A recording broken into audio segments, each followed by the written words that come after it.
serving the Republic of the Philippines for more than 75 years. Ito po ang Presidential Broadcast Service. Ang Pilipinas ngayon. Narito na ang pinakamainit na mga balita na nakalap sa bawat sulok ng bansa. Ihahatid sa bawat Pilipino saan man kayo sa mundo. Ang Pilipinas ngayon. Pakinggan ang bawat kaganapan sa bawat lalawigan. Ito ang Pilipinas ngayon.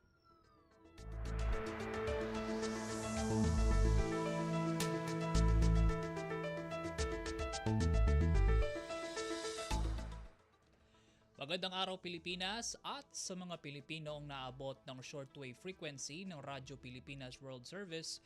Ito po ang programang Ang Pilipinas Ngayon. Ako po si Win Peñano, pansamantalang humahalili po kay Ven Blones.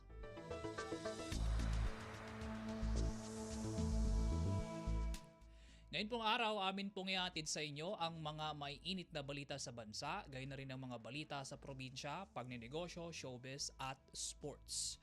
Kami inyo pong napakikinggan sa mga sumusunod na shortwave frequencies na 9.960 MHz, 12.120 MHz at 15.190 MHz. Mga kababayan, simulan na nating pasadahan ang mga balita sa araw na ito. Kumpleto, detalyadong balitaan, di papahuli sa mahahalagang kaganapan. Kamustahin ang inang bayan, ang Pilipinas ngayon.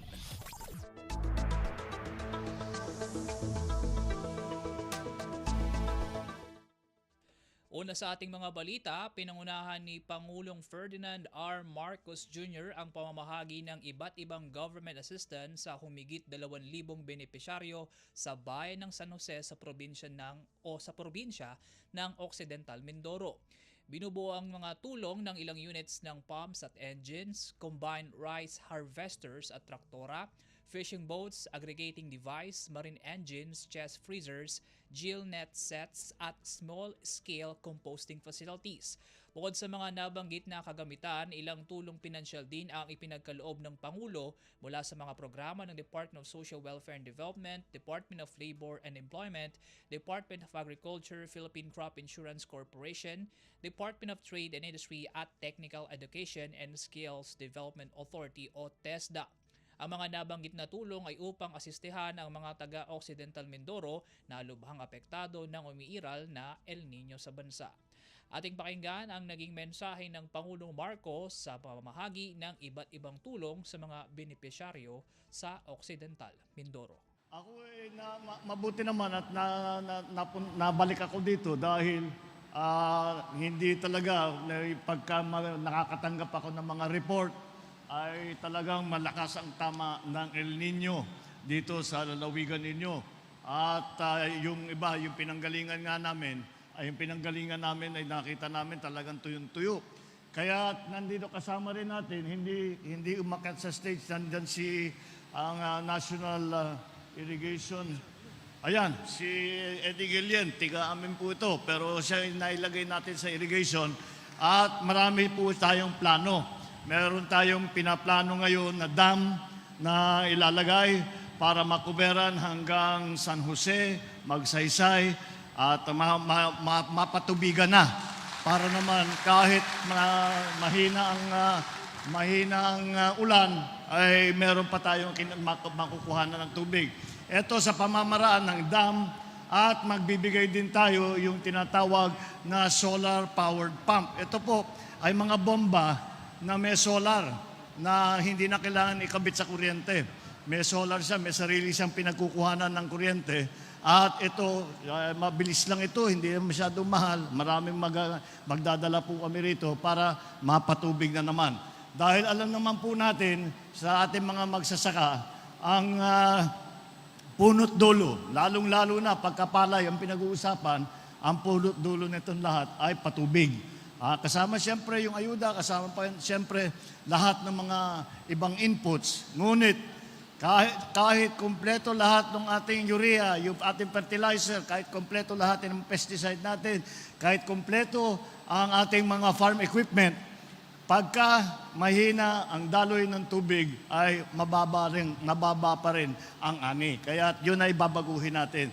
Ito po ay aming ginawa At kung titignan po ninyo, dinaanan po rin natin yung kadiwa doon sa kabila. At makita po ninyo, ito po ang aming ginagawa upang tumulong. At ang tinatawag namin dito is the whole of government approach. Ibig sabihin, lahat ng pamahalaan, lahat ng iba't ibang departamento ng pamahalaan ay sabay-sabay na tumutulong.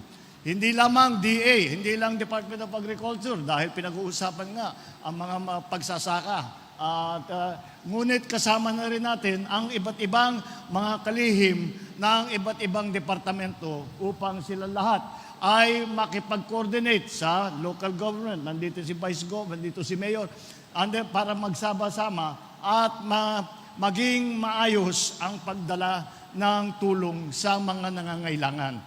Kaya kasama natin silang lahat para makita nila kung ano yung pangangailangan dito. Patuloy din po itong aming ginagawa. Yung kadiwa naman ay aming ginagawa para meron mabigyan ng pagkakataon ang mga lokal na ipagbili ang kanilang mga nagawa, kung ano man, mga produkto nila, ay meron silang pupuntahan para maipagbili nila yan. Kasama na dyan yung tulong ng pamahalaan at yung mga mas mura na agri-products na pagkain, lahat ng bigas, pati isda, pati may nakita ako sa kanina, marami ng asin dito. At binubuhay namin na industriya. Lahat po ito ay sama-sama upang makatulong. At kailangan namin tulungan dahil talagang wala tayong magagawa. At napakainit at hindi na umulan. Kailan ang last time na umulan dito? November pa siguro. Mga ganun. Ilang buwan na yun, mag-5 buwan na nang walang ulan. Kaya hindi lamang dito, pero sa buong Pilipinas, yan talaga ang naging problema. Hindi lamang ang Pilipinas, kundi ang buong Asia. Ganyan din ang mga problema. Kaya sinama ko na lahat ng mga secretary, cabinet secretary ng iba't ibang departamento na makita nila kung ano talaga ang pangangailangan, kung ano ang kailangan gawin at para ma-implement kagad ang mga tulong na ibinibigay sa inyo. At nandyan po ang DOH, nandito ang DOH, BMAIP, yung DOLE, may tupad, ang DSWD, merong ayuda, at marami pa pong iba. Ang DA, meron daw pinag-uusapan namin doon sa mga iba't ibang lugar na kahit anong gawin natin ay wala talagang tubig, walang tumutubo, ay bibigyan natin, meron tayong programa sa crop insurance. So baka makabawi tayo ng kaunti doon at ibibigay natin sa ating mga farmer para naman meron silang hawak na pera para naman sa mga pangangailangan nila dahil wala talaga silang tanim, wala silang ani, napakahirap naman pagka talagang masyado silang gugutumin. Kaya po kami nandito upang bigyan ng tulong ang lahat ng nangangailangan dito sa gitna ng nararanasan natin na El Nino.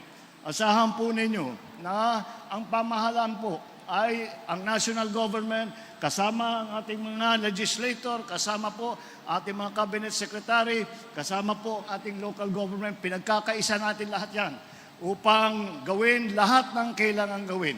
Lahat ng kaya namin gawin upang tumulong sa mga tinamaan nitong El Nino at sa iba't ibang pang problema. At yan po ay, kaya po ginawa po natin yung kadiwa para hindi na po kayo kailangan pumunta sa opisina ng regional office o kung ano man, pati LTO meron dyan, pati DOH meron dyan, pati yung sa DOLE meron dyan, DTI nandyan din. Nagbibigay, DA, nagbigay tayo ng counting tractor at saka yung mga iba't ibang gamit para sa post-harvest facilities at saka sa mechanization ng ating mga farmer. Kaya po asahan po ninyo na ito po kami lahat ay sabay-sabay na gumagalaw para tiyakin na kahit papano, kahit na tayo ay naghihirap dahil sa pagbago ng panahon at nararamdaman natin yung climate change na tinatawag, ay asahan po ninyo, nandito po kami upang gawin ang lahat ng kayang gawin ng pamahalaan, kasama ang local government, kasama ang inyong congressman, kasama lahat para tumulong sa taong bayan. Yan po ang aming serbisyo po sa inyo at huwag po kayong mag-alala. Hindi po kami nagsasawa na magserbisyo. Kami po patuloy din. Kahit pag-alis po namin dito, tuloy pa rin ang pag-monitor namin para tiyakin na wala namang maiwanan. At siguro alam na ninyo, ang aking pangarap para sa administrasyon na ito ay wala ng gutom.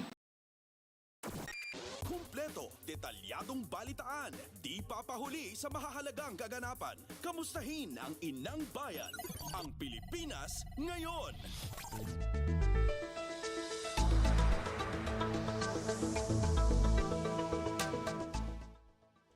Sa iba pang balita, siyam na kasunduan ang nilagdaan sa pagitan ng Pilipinas at Qatar sa pagbisita ng Amir ng Qatar na si Sheikh Tamim bin Hamad Al Thani sa bansa. Kabilang dito ang kooperasyon laban sa human trafficking, kapakanan ng mga seafarer, turismo, sports at climate change. Nagkasundo rin ang Pilipinas at Qatar sa pagpapalakas ng kooperasyon para sa mga kabataan tulad ng visit exchange at research. Isa rin sa kasunduang ikinasa ang waiver para sa visa na may diplomatic at special o official passports. Pasada ng mga balita mula sa Pilipinas para sa mga Pilipino saan man sa mundo. Ang Pilipinas ngayon.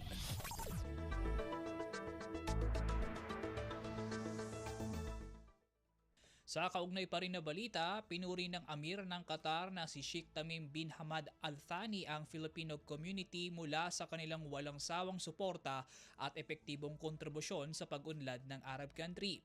Sa pulong ng Qatari Amir kay Pangulong Marcos sa Malacanang, inihayag nito ang papuri sa mga Pilipinong naninirahan sa Qatar dahil sa mga ambag nito sa progreso ng kanilang bansa.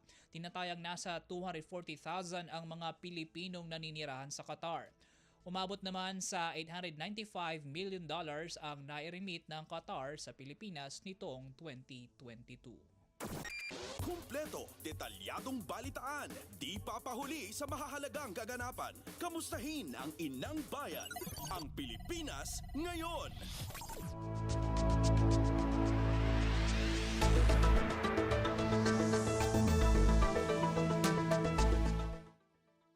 Mas murang pagkain inaasahan kasunod ng atas ni Pangulong Ferdinand R. Marcos Jr. na padaliin ang proseso ng pag-aangkat ng agricultural products ayon sa isang mambabatas. Ang kabuuan ng balitang yan iatid sa atin ni Kathleen Forbes. Positibo si Ways and Means Committee Chair Joey Salceda na bababa pa ang presyo ng pagkain matapos ilabas ng Pangulo Ferdinand R. Marcos Jr. ang Administrative Order No. 20 na nagpapadali sa proseso ng pag-aangkat ng agricultural products. Salig dito, pinaluluwagan ng Pangulo sa Department of Agriculture ang administrative procedures sa pag-i-import ng agricultural goods at inalis na rin ang non-tariff barriers upang tugunan ang tumataas na domestic prices. Paliwanag ni Salceda, napakahirap para sa isang exporter na magbenta ng pagkain sa Pilipinas dahil isa ito sa may pinakamataas na halaga ng proteksyon para sa domestic goods na nasa 27% share ng farm receipts. Sinabi rin ng kongresista na bukod sa RCEP ay walang ibang mekanismo para direktang suportahan ang domestic sector sa pamamagitan ng tariff revenues. Kaya para sa House Tax Chief, nasa tamang direksyon ang atas ng Pangulong Marcos dahil kung maipapatupad ito ng DA ay mabubuksan na rin anya ang sugar imports sa direct industrial users, gayon din ay matutugunan ng presyo ng isda na may mataas na antas ng non-tariff protection.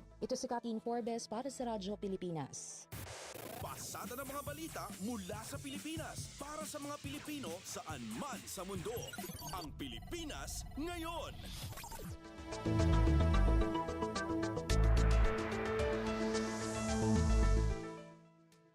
Pagpapalago ng local production ng mga agricultural products sa bansa dapat pagtuunan ng pansin ayon kay Senador Chis Escudero. Para sa kabuang detalye ng ulat na yan, nagbabalita mula Senado si Nympha Asuncion. Bagamat hindi na niya maiiwasan ang pag-aangkat ng mga produktong pang-agrikultura dahil sa epekto ng El Nino sa agricultural sector, sinabi ni Senador Chis Escudero na dapat mas pagtuunan ng pansin ang pagpapalakas ng lokal na produksyon ng agricultural products sa bansa. Una nang ipinag-utos si Pangulong Ferdinand R. Marcos Jr. sa Department of Agriculture ng luwagan ang administrative procedures para sa pag-i-import ng agricultural products at tanggalin ang non-tariff barriers para masiguro ang seguridad sa pagkain at mapanatiling sapat ang supply ng agricultural products sa mga lokal na pamilihan. Ayon kay Escudero, ang tunay na food security ay nakabase sa domestic ability at supply para matugunan ang pangangailangan ng bansa. Ang importasyon anya ay dapat stopgap measure lang o pansamantalang hakbang lang habang hindi pa anya natin natatamo ang food security. Aminado naman ang mamabatas na walang kasiguraduhan na hindi sasamantalahin ang pagluluwag sa proseso ng importasyon ng mga agricultural products. Ito si Infa Asuncion para sa Radyo Pilipinas. Pasada ng mga balita mula sa Pilipinas para sa mga Pilipino saan man sa mundo. Ang Pilipinas ngayon.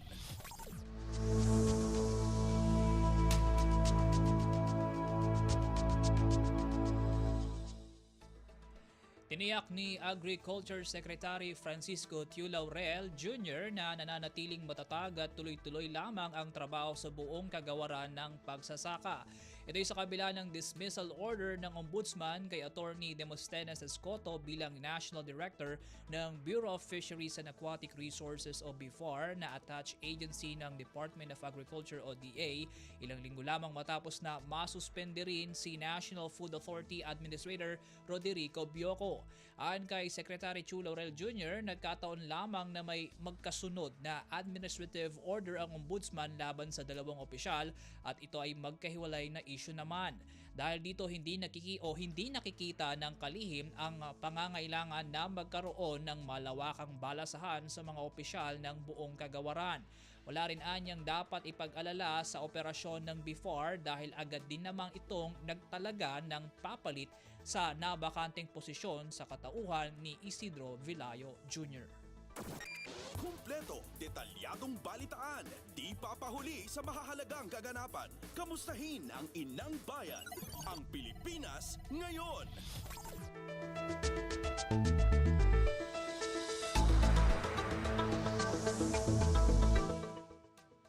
Itinalaga ni Pangulong Ferdinand R. Marcos Jr. si Retired Court of Appeals o CA Justice Melchor Sadang bilang bagong chair ng Presidential Commission on Good Government o PCGG. Sa ilalim ng pamamahala ng Department of Justice, magsisilbi ang PCGG bilang anti-corrupt agency na tungkuling imbestigahan ang mga kasong graft at corruption laban sa mga opisyal ng gobyerno at institusyon. Nagsilbi si Sadang bilang CA Magistrate mula 2011 hanggang 2017 at isang presiding judge ng Cavite City Regional Trial Court mula 2000 hanggang 2011. Kabilang si Sadang sa 5-man committee na nanguna sa malawakang investigasyon ng gobyerno sa umano'y pagkakasangkot ng mga third-level police office sa droga noong isang taon. Ako mabuti naman at nabalik ako dito dahil hindi talaga pagka nakakatanggap ako ng mga report ay talagang malakas ang tama ng El Nino dito sa lalawigan ninyo. At yung iba, yung pinanggalingan nga namin. Di natatanggapin ng pambansang pulisya ang mga aplikanteng may tattoo. Ayon kay Philippine National Police o PNP spokesperson Police Colonel Jean Fajardo, sa mga nais pumasok sa PNP sa pamamagitan ng lateral entry, mga kadete ng PNP Academy at mga papasok na patrolman at patrolwoman ay hindi na papapasukin kung may tattoo.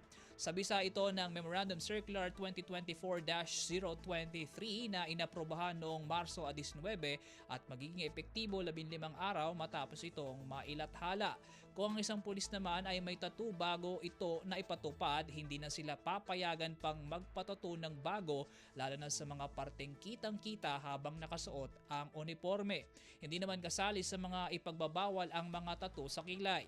Sinabi ni Fajardo na hindi magandang tignan sa naka-uniforme ang tadtad ng tattoo. Kumpleto, detalyadong balitaan, di papahuli sa mahahalagang kaganapan. Kamustahin ang inang bayan, ang Pilipinas ngayon.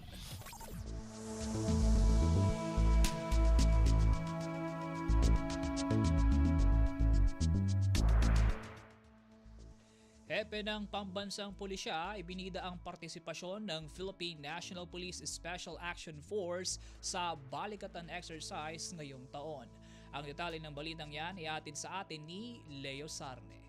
Ibinida ni Philippine National Police o PNP Chief Police General Romel Francisco Marbil ang partisipasyon ng PNP Special Action Force o SAF sa Balikatan Exercise bilang demonstrasyon ng commitment ng PNP na palakasin ang kanilang partnership sa pagsulong ng kapayapaan at seguridad sa riyon.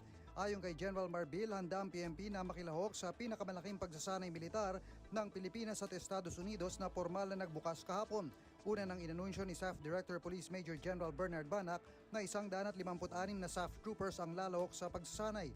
Bilang paghahanda sa Balikatan, nagsagawa ng lokal na pagsasanay ang SAF sa Rapid Deployment by Air, kabilang ang Basic Airborne Course Class 57-2024 na personal na binisita ng PNP Chief sa Fort Santo Domingo, Santa Rosa City, Laguna noong Abril 11. Mula sa PNP, ito si Leo Sarne para sa Radyo Pilipinas. Kumpleto, detalyadong balitaan, di papahuli sa mahahalagang kaganapan. Kamustahin ang inang bayan, ang Pilipinas ngayon.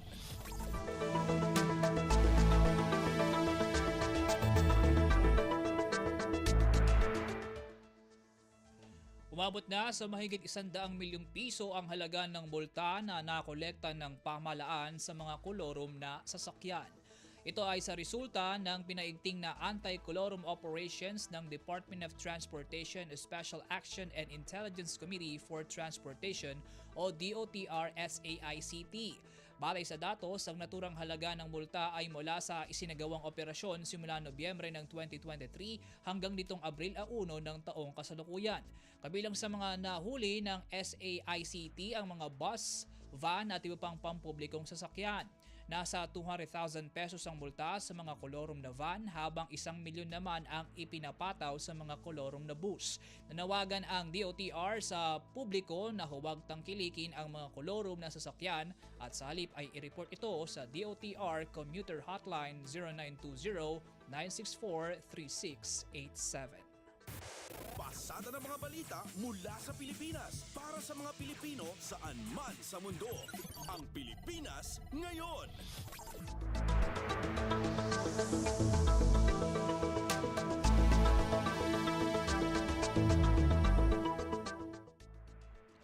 Economic team ni Pangulong Ferdinand R. Marcos Jr. nakipagpulong sa mga malalaking credit agency upang ibida ang magandang lagay ng ekonomiya ng Pilipinas. Ang kabuang detalye ng balitang yan ay atin sa atin ni Melanie Valdos Reyes. Nakipagpulong ang economic team ni Pangulong Ferdinand Marcos Jr. sa mga malalaking credit rating agency kamakailan. Pinangunahan ni Finance Secretary Ralph Recto ang back-to-back meeting sa mga global at Asia heads ng Fitch Rating, Moody's Credit at S&P Global sa sidelines ng World Bank International Monetary Fund o IMF spring meetings sa Washington, D.C. Ayon kay Recto, kanilang iprinisinta ang promising growth story at iba pang key development ng bansa. Sa kasalukuyan, mataas ang credit ratings ng Pilipinas sa 3 credit agencies. Nakamit ng bansa ang strong vote of confidence at sound economic policies na sumasalamin na mas accessible ang financing para sa mga development programs ng gobyerno. Maituturing din anya itong big win ng ordinaryong mga Pilipino. Namintinin ng Moody's, Fitch Rating at S&P Global ang positive growth forecast nito sa Pilipinas. Melanie Valdos Reyes para sa Radyo Pilipinas. Kumpleto, detalyadong balitaan, di papahuli sa mahahalagang kaganapan. Kamustahin ang inang bayan, ang Pilipinas ngayon.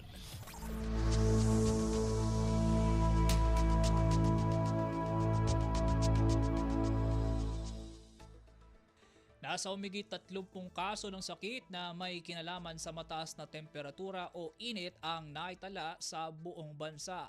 Ayon sa datos ng Department of Health, nasa 34 na heat-related illness cases ang naiulat mula nitong Enero 1 hanggang Abril 18 ng taong kasalukuyan. Mula ito sa Central Visayas, Ilocos Region at Sorsogon.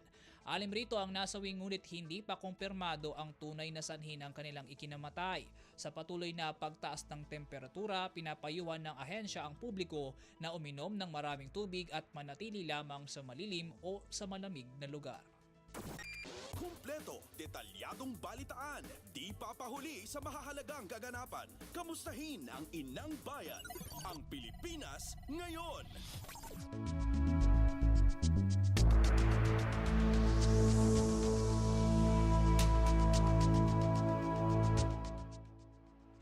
Nadagdagan pa ang bilang ng mga pamilyang apektado ng El Nino phenomenon sa bansa. Ayon sa Department of Social Welfare and Development o DSWD, umakyat na sa higit sa 471,000 na pamilya o katumbas ng 2 milyong individual ang apektado ng El Nino. Sa ngayon, nasa 11 rehiyon sa bansa ang pinakaapektado kabilang ang Cagayan Valley, Central Luzon, Mimaropa, Bicol, Western Visayas at BARM. Kasunod nito ang patuloy na pagpapaabot din ng DSWD ng tulong sa mga rehiyong apektado ng tagtuyot. Hanggang ngayong Abril 23, sumampa na sa 64.5 million pesos ang halaga ng humanitarian assistance ang naihatid nito. Nananatili ring available ang higit 2 bilyong pisong pondo ng ahensya para umagapay sakaling madagdagan ang apektado ng El Nino. Pasada ng mga balita mula sa Pilipinas para sa mga Pilipino saan man sa mundo. Ang Pilipinas ngayon.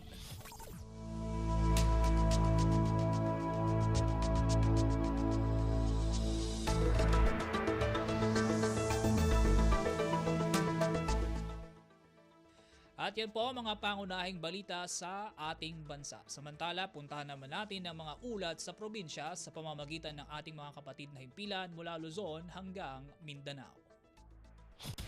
Balita mula sa lalawigan sa bawat rehiyon ng ating bayan. Dito sa Ang Pilipinas Ngayon.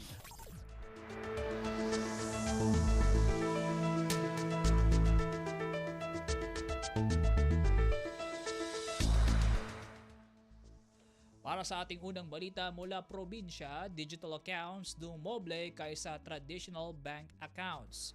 Ang kabuang detalye ng balitang yan iatid sa atin ni Rani Dorilag mula RP Lawag.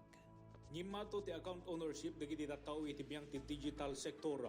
Dagiti baka mo ni Miss Maria Cristina Masangkay, Acting Deputy Director iti Payments Policy and Development Department ti Bangko Sentral ng Pilipinas, Batak City Branch. Basar iti financial survey, manipod iti tawen 2019 ket 29% ti kaado dagiti agtagikwa ti account para iti digital payment, idinto ang ngimato agingga iti 56% iti tawen 2021. Kuna ni Masangkay at tinasao datos ket kukwa dagiti Filipino iti biyang ti e-money accounts. Segon kini Masangkay, agarot nagdoble ti kaado ti e-money accounts ngem iti traditional bank accounts. Inayon na ti datos da iti tawen 2019 ket nang lukat dagiti Filipino ti e-money account tapno mausara pagurnungan da iti kwarta ngem iti tawen 2021 datos ket maususar a pagbayadan. Manipod iti Radyo Pilipinas Lawag, Rani Durilaga para sa Radyo Pilipinas World Service.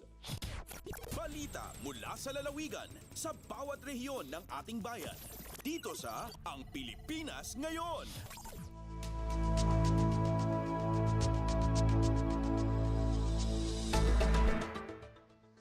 Salamat Rani mula Lawag, kambyo naman tayo sa La Union. Bayan ng Baknotan sa probinsya ng La Union, kinilala ng Anti-Red Tape Authority o ARTA sa maayos at matagumpay nitong pagpapatupad ng e-boss. Ang kabuang ulat idedetalye sa atin ni Albert Kawile ng RP Agoo.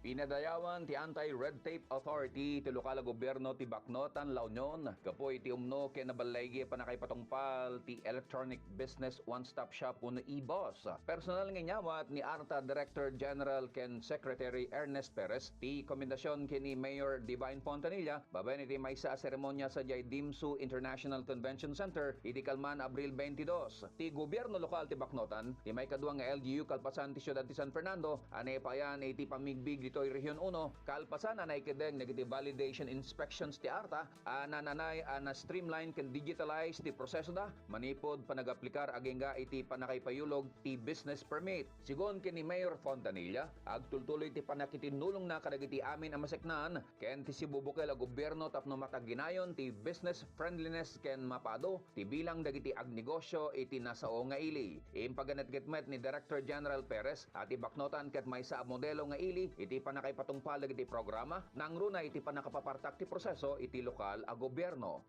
Manipod RP Ago, Albert Kawile para ti Radyo Pilipinas World Service. Balita mula sa lalawigan sa bawat rehiyon ng ating bayan. Dito sa Ang Pilipinas Ngayon.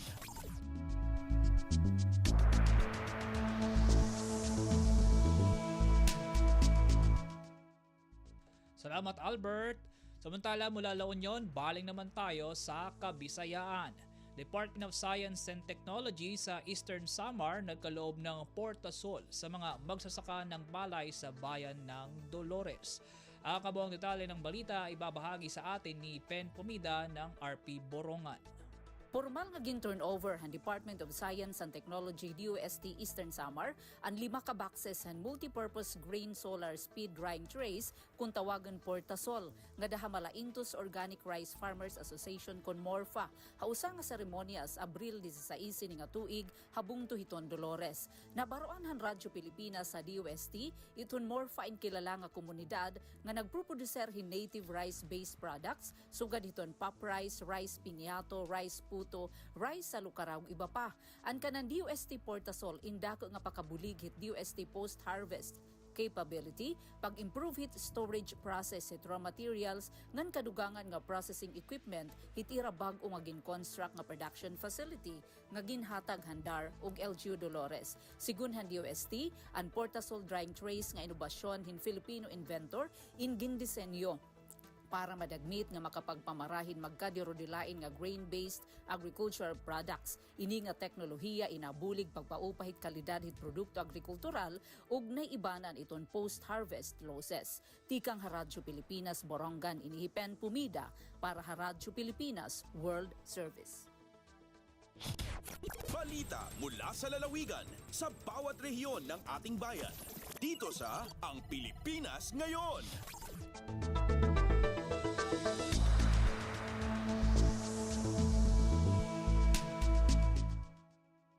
Salamat Pen mula Borongan, tunguin naman natin ang Katimugang Leyte. Lokal na pamahalaan ng Pintuyan na mahagi ng educational funds para sa mga mag-aaral. Para sa detalye ng balita, narito si Gemma Destrisa ng RP Sogod. Malapuson ang gipahigayong distribution sa educational assistance sa 20 ka mga LGU scholars sa lungsod sa Pintuyan, Southern Leyte. Gipangunahan ni Mayor Ricardo Estrella o Vice Mayor Analiza Salinas ang naasoy kalihukan. Nasayran sa Radyo Pilipinas nga mikabat sa 5,000 pesos ang nadawat sa maong mga scholars.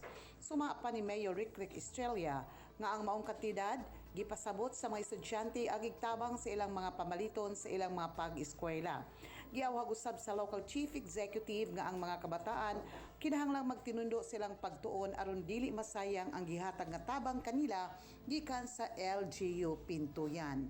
Balita gikan sa Sogod, Southern Leyte, Gemma Destriza Narit, Radyo Pilipinas World Service. Balita mula sa lalawigan sa bawat rehiyon ng ating bayan. Dito sa Ang Pilipinas Ngayon.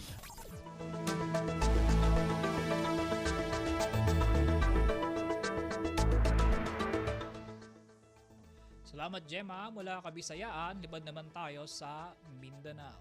Citywide oral polio vaccination inilunsad sa Barangay Lumbia sa lungsod ng Cagayan de Oro. Si Kokoy Medina ng RPCDO sa kabuuan ng detalye. Himpit nang gisugdan sa City Health Office ang kampanya sa pagbakuna kontra polio ngadto sa mga kabataan ng Dakbayan. Sa Cagayan de Oro, sugod kagahapong adlaw, Abril 22, atlot sa kick-off ceremony nga gipahigayon sa Lumbia Central Elementary School. Mismo nangulo sa kalihukan mao sila nga City Health Officer Dr. Rachel Villa, DOH-10 Regional Director Dr. Sorpicio Henry Ligaspi o si City Councilor Maria Lourdes Gani, ang chairman sa Committee on Health sa City Council nga mao'y representar kang Mayor Rolando Clarix Oy. Tungod ini nanawagan karon si Dr. Delia ngadto sa mga ginikanan nga suportahan ang nasangpit nga pagpamakuna sanglit mao kini ang dakong tabang alang sa proteksyon sa mga kabataan batok sa sakit nga polio. Nasairan nga house to house lakip vaccination sa mga malls o barangay health centers ang paghimuon sa City Health Office aron makabot ang 95% target sa supplemental vaccination program nga naglangkob sa mga kabataan nga nag-edad 0 to 59 months old. Gikan din sa Radyo Pilipinas Cagayan de Oro, kini si Cocoy Medina, alaw sa Radyo Pilipinas World Service. Balita mula sa lalawigan sa bawat rehiyon ng ating bayan. Dito sa Ang Pilipinas Ngayon.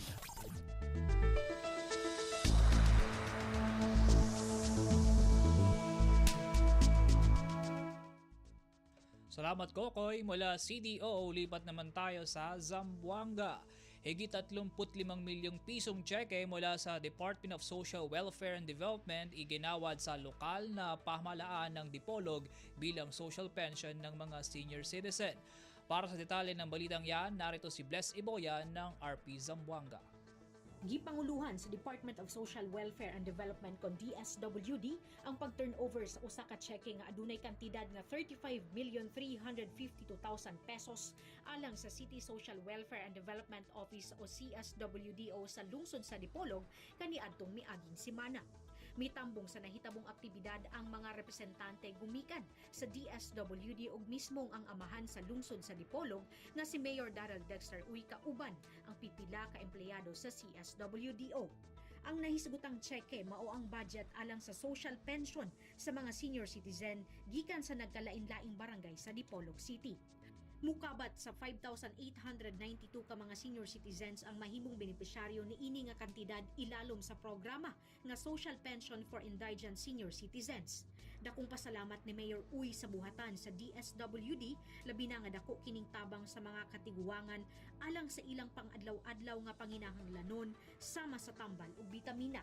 Gikan diri sa Radyo Pilipinas Zamboanga, kini si Bless Iboyan para sa Radyo Pilipinas World Service.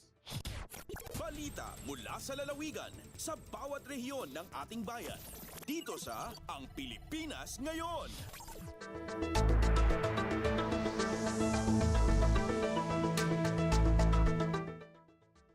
Salamat Bless. Mula Zamboanga, dakuhan naman natin ang Iligan. Seguridad sa lungsod ng Iligan mas pinaigting pa matapos ang joint meeting ng lokal na pamahalaan at iba't ibang ahensya ng gobyerno. Si Alwidad Bashir ng RP Iligan sa detalye. Gipahigayon ang second joint CPOC ug ICADAC meeting gikan sa lokal nga kagamhanan sa Iligan City ug mga ahensya sa gobyerno sa sektor sa seguridad karong bag-o lang na mga adlaw na nilabay. Kabahin kini sa pangandoy sa kasamtangang administrasyon sa Local Government Unit Iligan City sa pagpatunhay sa kalinaw kahusay sa tibok dakbayan. Sa nasangkit nga tigom nagkalaing-laing issue sa seguridad ang gituki sa matag komunidad sa dakbayan. Gipakita usab ang komprehensibo nga report gikan sa unang hiniusang meeting og pag-uswag sa nahisgutang mga lakang lakip na ang mga aksyon nga gihimo sa matag membro nga nagpadayag og suporta og tabang sa pagpakusog sa seguridad sa tanang suok sa Iligan City. Ang padayong aksyon o inisyatiba sa lokal nga kagamhanan uban sa mga partner nga ahensya sa padayong pagsumpo sa illegal nga droga o aktibidad sulod sa dakbayan mao'y gituki usab sa maong diskusyon. Busy usab ang PNP, AFP ug ang ICT-PMO sa ilang padayong nga operasyon aron masiguro ang kalinaw ug seguridad sa matag Iliganon. Dugang pa sa mga progresibong aksyon sa Integrated Government Office mao ang paggamit sa data banking system alang sa pag-access sa importanteng impormasyon. Mula sa RP Iligan, Alwidad Bashir para sa Radyo Pilipinas World Service. Balita mula sa lalawigan sa bawat rehiyon ng ating bayan. Dito sa Ang Pilipinas Ngayon.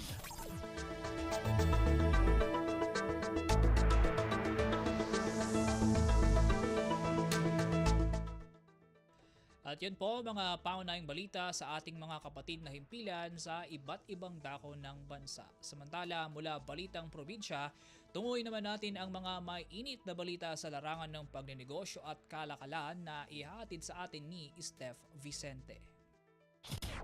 Lagay ng ekonomiya, kalakalan, negosyo at iba pa. Atin ang alamin dito sa Ang Pilipinas Ngayon.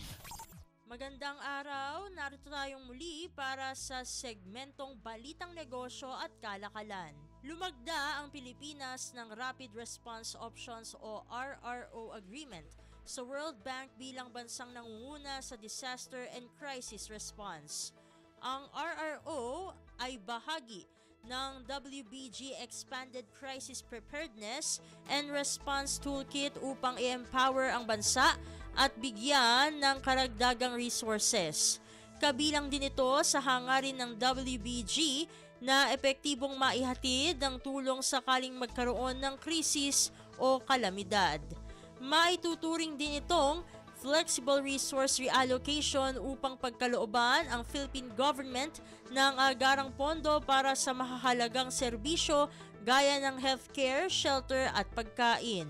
Ang kasunduan kung saan ang Pilipinas ang unang naging partner ng World Bank para sa RRO ay nilagdaan ni na Finance Secretary Ralph Recto at WBG Managing Director Ann Jurdy sa Washington, D.C. Lagay ng ekonomiya, kalakalan, negosyo at iba pa. Atin ang alamin dito sa Ang Pilipinas Ngayon. Sa iba pang mga balita, nagkakaisa sa kanilang posisyon ang ilang stakeholders sa creative industry na rebisahin ang 27-year-old Intellectual Property Code upang magkaroon ng puwang ang mga probisyon na tutugon sa paglaganap ng online piracy sa pamagitan ng pagharang sa unauthorized downloading o streaming ng internet contents. Sa consultative discussion kay Senador Mark Villar noong weekend, nagsalitan ang mga kinatawan kapwa ng pribado at pampublikong sektor sa paggiit sa pangangailangan na labanan ang online piracy na ayon sa mga pag-aaral ng Philippine Statistics Authority o PSA noong 2022 ay nagdulot ng revenue leakage na hindi bababa sa $1 bilyong. Nakatakda sanang simulan ni Senador Villar, chairperson ng Senate Committee on Trade, Commerce and Entrepreneurship, ang serye ng public deliberation sa dalawang bills na naglalayong repasuhin ang IP Code, subalit ang pagsasagawa ng naturang Senate hearings ay iniurong sa ibang araw. Batay sa mga ulat, ang talakayan sa pagitan ni Senador Villar at ng mga kinatawan ng IT-related government agencies at advocacy groups ay nakasentro sa exponential impact ng online piracy sa creative industry at copyright-related industries na bumubuo sa 7.1% ng gross domestic product o GDP ng bansa. Ipinabatid ng resource person sa komite ni Villar na bukod sa pagkawala ng kita, ang talamak na pagnanakaw ng digital contents ay nagre-resulta rin sa pagkawala ng kita mula sa government taxes at ng kabuhayan dahil ang online piracy ay sagabal sa creatives, artists at content producers. Ipinaalam din ng mga resource person kay Senador Villar ang banta ng internet piracy sa mga gumagamit ng pirated contents tulad ng serious malware infection na maaaring gamitin sa ilang cyber scams. Iprinisenta rin sa consultative meeting ang comparative study sa mga bansa kung saan ipinatutupad ang online site blocking.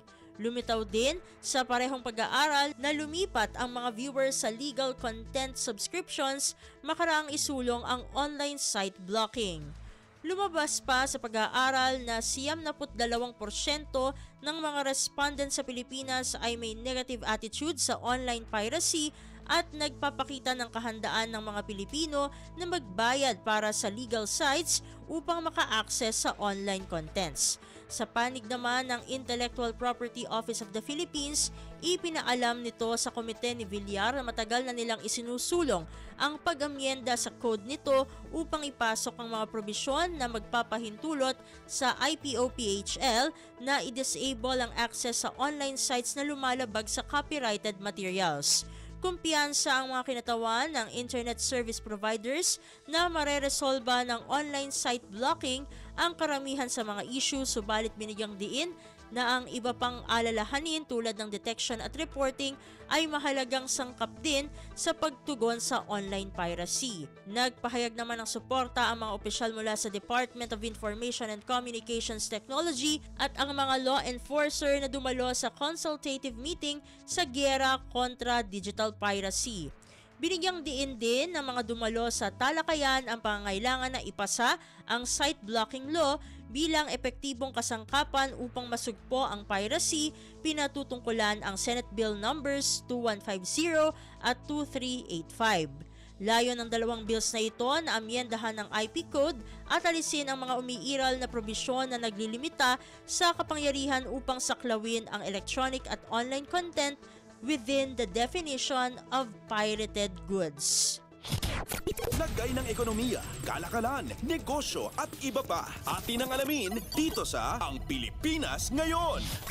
At sa pagtatapos ng ating segmento, umaapela si Navotas City Mayor John Ray Tiangco sa national government na ikonsidera na ang pagtanggal sa moratorium sa pagtatayo ng mga eco-zone sa Kalakhang, Maynila. Ito ay upang mas bumilis ang pag-angat ng ekonomiya sa buong bansa. Matatandaan na noong taong 2019, naglabas ng Administrative Order No. 18 si dating Pangulong Rodrigo Roa Duterte na nagbaban sa mga aplikasyon ng anumang eco-zone sa Metro Manila. Makalipas ang isang taon, naisabatas naman ang Corporate Recovery and Tax Incentives for enterprises na ang layunin ay tulungan ang mga negosyo na makabangon mula sa pandemya. Sa ilalim ng implementing rules and regulations ng batas, prioridad ang National Capital Region. Pero nang sumulat si Director General Teresa Panga ng Philippine Economic Zone Authority kay Executive Secretary Lucas Bersamin upang linawin ang issue, mas pinaboran nito ang administrative order na nagbaban sa economic zone sa Metro Manila. Dahil dito, sumulat si Mayor Tiangco kay Pangulong Ferdinand R. Marcos Jr. na huwag isama ang Navotas City sa moratorium, pero hanggang ngayon ay wala pang sagot ang Office of the President. Sa ngayon, marami daw mga investors ang nais maglagay ng negosyo sa kanilang lungsod, subalit hindi ito makausap dahil sa nasabing moratorium. Lagay ng ekonomiya, kalakalan, negosyo at iba pa. Atin ang alamin dito sa Ang Pilipinas Ngayon. At dito na nagtatapos ang ating segmentong Balitang Negosyo at Kalakalan para sa Radyo Pilipinas World Service. Ito si Steph Vicente. Muli, magandang araw. Lagay ng ekonomiya, kalakalan, negosyo at iba pa. Atin ang alamin dito sa Ang Pilipinas Ngayon.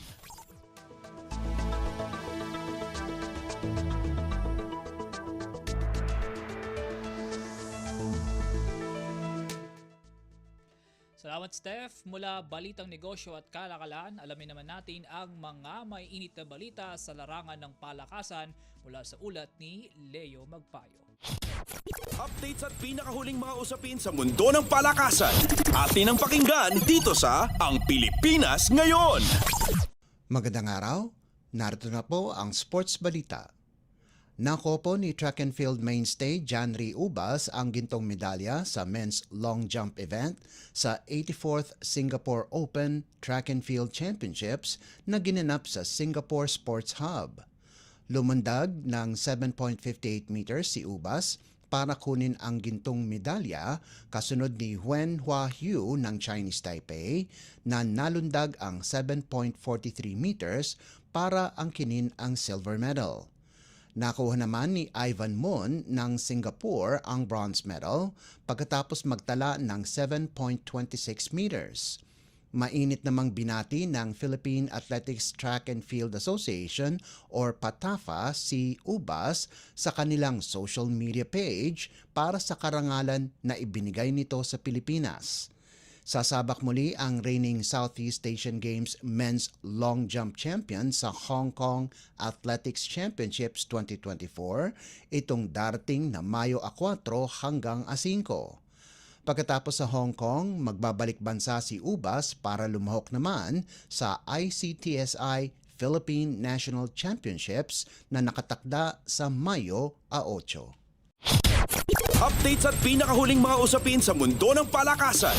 Atin ang pakinggan dito sa Ang Pilipinas Ngayon.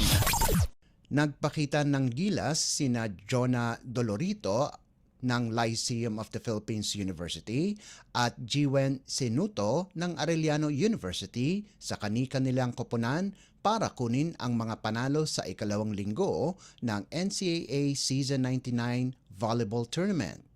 Nagposte ng 20 puntos si outside hitter Dolorito sa panalo ng Lady Pirates laban sa Lady Chiefs 25-15, 22-25, 25-11 at 27-25 at nakagawa din ng 19 na puntos kasama pa ang 17 excellent receptions sa panalo nila laban sa University of Perpetual Help System Delta 25-21, 24-26, 18-25, 25-22 at 15-11. Pagkatapos ng kanilang dalawang magkasunod na panalo, may record na silang 4-0 sa likuran ng nangungunang De La Salle College of St. Benilde. Samantala, nanguna naman si Sinuto sa koponan ng Chiefs para kunin ang ikatlong sunod-sunod na panalo para pagandahin ang kanilang kartada sa 4-1. Nakalikom ng 14 na puntos ang 6'1" open spiker sa 25-19, 25-10 at 25-19 panalo laban sa LPU at nakagawa ng 15 markers at 10 receptions kung saan ginulat nila ang Stags sa 25-23, 25-20 at 25-22 panalo. Sa kanilang 18-25, 26-24, 27-25, 17-25 at 15-11 panalo laban sa San Beda, nakapagtala si Sinuto ng 26 na puntos para ibigay sa Red Spikers ang kanilang unang talo sa torneo. Dahil sa kanya-kanyang performance, iginawad kina Dolorito at Sinuto ang Collegiate Press Corps NCAA Players of the Week Award sa linggo ng Abril 16 hanggang 21. Updates at pinakahuling mga usapin sa mundo ng palakasan.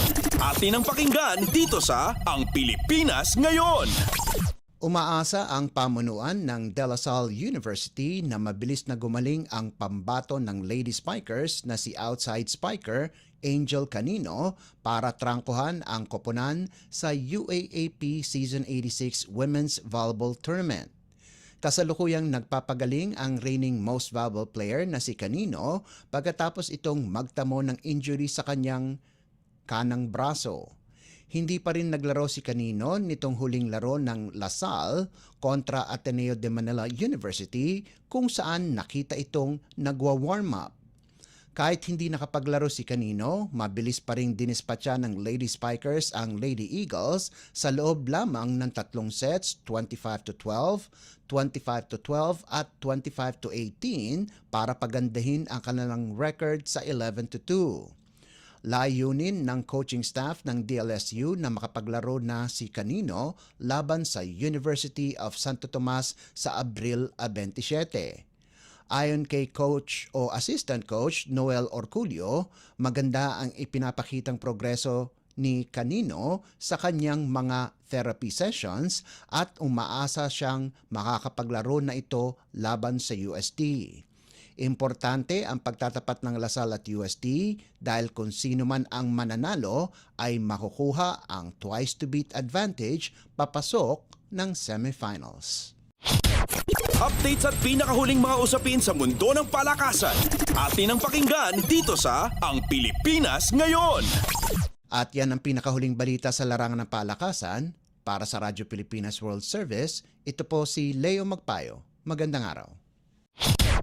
Updates at pinakahuling mga usapin sa mundo ng palakasan. Atin ang pakinggan dito sa Ang Pilipinas Ngayon.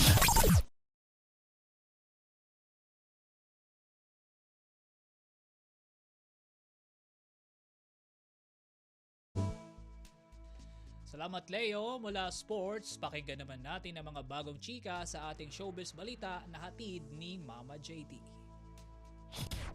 Ang latest, ang hottest sa showbiz and entertainment. Heto na sa Ang Pilipinas Ngayon.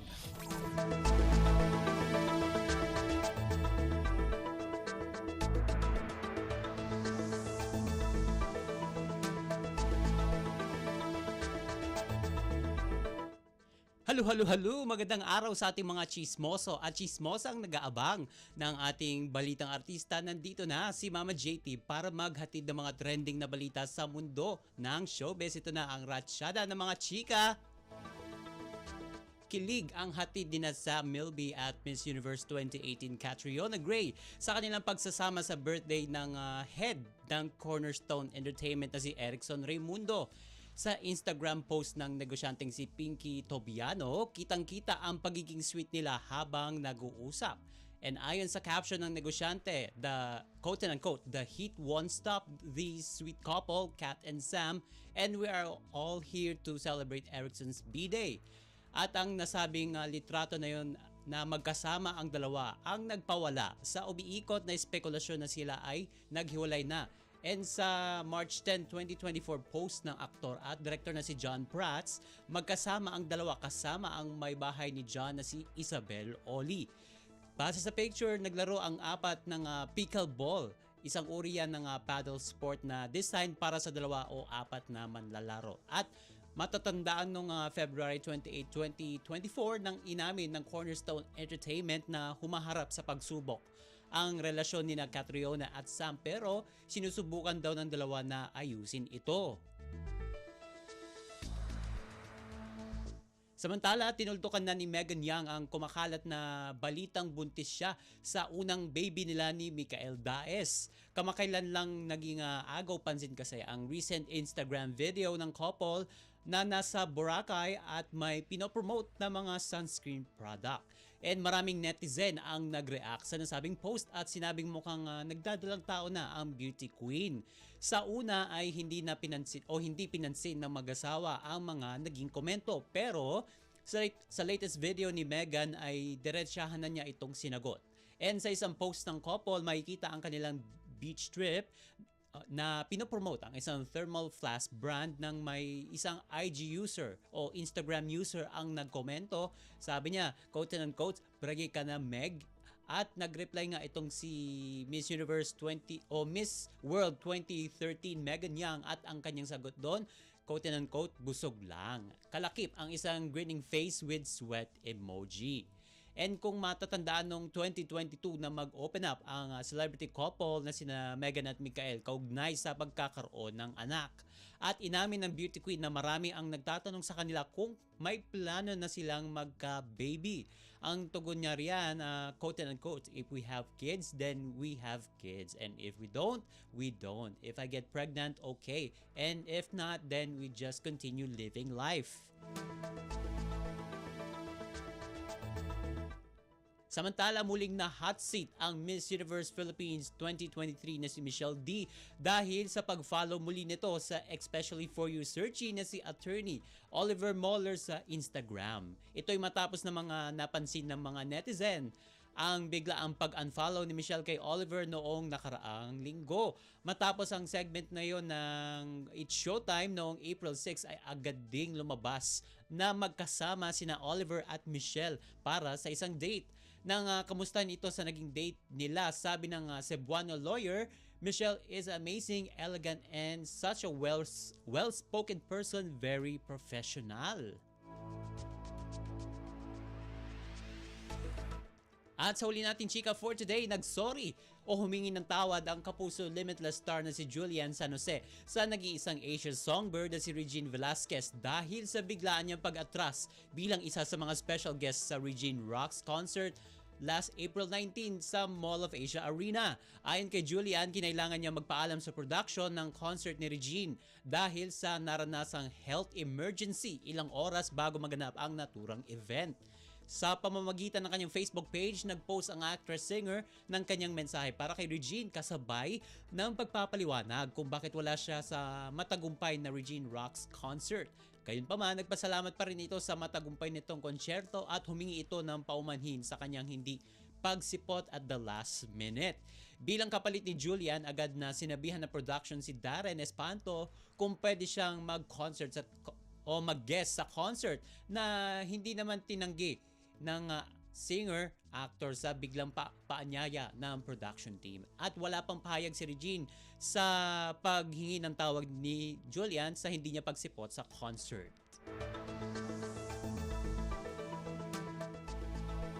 And OMG, wala na tayong oras para sa ating balitang artista. Maraming salamat mga kachismis sa pakikinig sa aking mga chika for today. Ako po si Mama JT para sa Radyo Pilipinas World Service. Ang latest, ang hottest sa showbiz and entertainment. Heto na sa Ang Pilipinas Ngayon.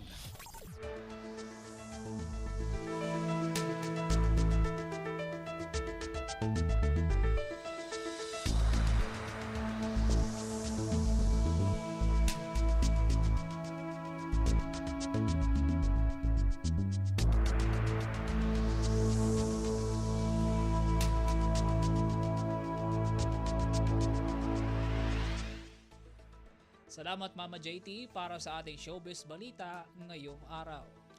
Mga kababayan, sumapit na po tayo sa pagtatapos ng ating palatuntunan sa araw na ito. Pero bago po tayo tuluyang mamaalam, pasalamatan muna natin ang ating mga nakasama sa pagbabalita, sa balitang negosyo at kalakalan na hatid ni Steph Vicente, sa balitang sports na hatid ni Leo Magpayo at sa balitang artista na ibinigay sa atin ni Mama JT. Sa mga nakasama nating reporter na nagulat mula Luzon hanggang Mindanao, sa production side sa pangunguna ni Jerome Toledo, sa ating mga kasama sa Master Control na sina Milo Junela, Susan Aison at Anthony Pimentel.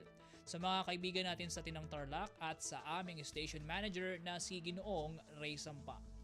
Sumayin niyo po ang mga may init na balita sa araw na ito. Sa ngalan po ni Ven Blones, ako po si Win Peñano, naway manatili po tayong malusog at ligtas at pagpalain po tayong lahat. At yan ang Pilipinas Ngayon. Muling samahan si Ven Blones sa parehong oras at alamin ang pinakahuling mga kaganapan at balita saan man kayo naroon. Ang Pilipinas Ngayon.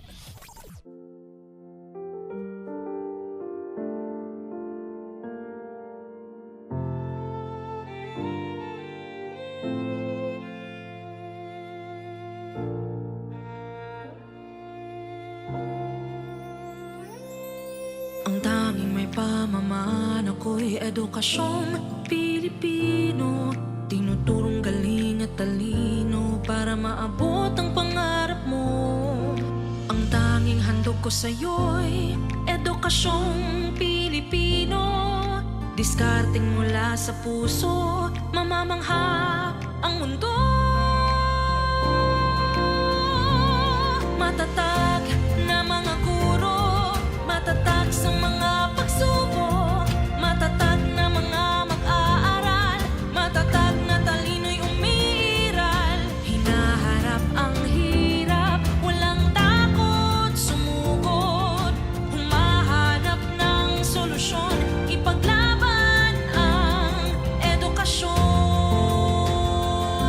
Kabataang Pilipino, Muslim o Kristiyano, lahat ng paniniwala, lahat ng katutubo, may kapansanan, iba man kasarian. Ang ating pag-aaral ay ating karapatan. Ang ating pag-aaral, pang-ahon sa kahirapan.